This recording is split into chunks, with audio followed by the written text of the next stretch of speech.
Praise the lord. ఈ ఉదయకాలంన అందరికీ శుభాభివందనాలు.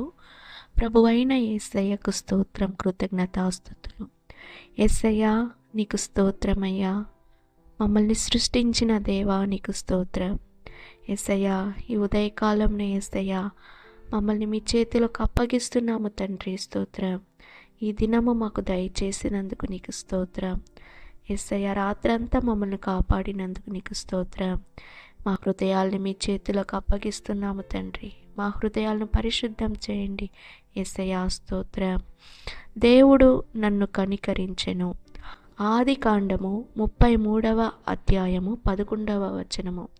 ఈ ఉదయకాలమున ప్రియ సహోదరి సహోదరుడా, ఇక్కడ ఏసావును మోసం చేసి యాకోబు జ్యేష్ఠత్వాన్ని తీసుకువెళ్ళిపోయాడు.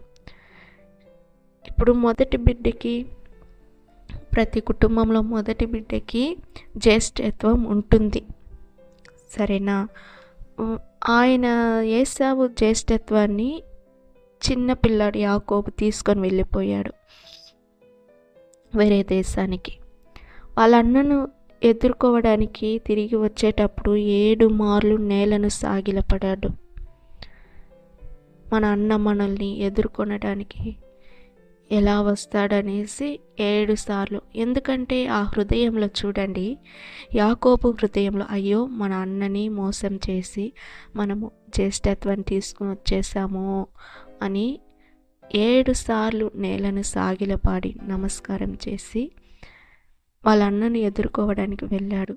ఆయన కొన్ని తెచ్చినాడు వాళ్ళ అన్నకి కానుకలు, వాళ్ళ అన్నకి ఇవ్వడానికి.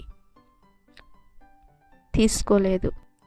నాకు అన్నీ ఉన్నాయి, ఈ కానుకలు తీసుకో అన్నా అని చెప్పి ఆయన పుచ్చుకున్నాడు. అప్పుడు దేవుడు యాకోబు పట్ల కనికరం చూపించాడు. వాళ్ళ అన్న మనస్సు మార్చాడు. ప్రియ సహోదరి సహోదరుడా, ఈ ఉదయకాలంన మీరెవరైనా మోసం చేశారా? మీ పట్లను కనికరం చూపించే దేవుడు ఈయన. ఆమేన్. యేసయ్య కనికరంగా ఉంటాడు ఎల్లప్పుడూ. ఆయనను నమ్ముకోండి, ఆయనను విశ్వసించండి, ఆయనను వెంబడించండి. యాకోబు పట్ల కనికరం ఉన్న దేవుడు మీ పట్లను కనికరంగా ఉంటాడు. ప్రియ సహోదరి సహోదరుడా, యేసయ్యను వెంబడించండి. మీరందరూ రక్షణ పొందాలి. ప్రతి ఒక్కరిని చేతులకు అప్పగిస్తున్నాను తండ్రి. ప్రతి ఒక్కరూ రక్షణ పొందాలి, మారు మనసు పొందాలి, నీ నామాన్ని ఎరగాలి. యేసు నామంలో అడిగి వేడుకుంటున్నాను తండ్రి. ఆమేన్. God bless you. దేవుడు మిమ్మల్ని ఆశీర్వదించును.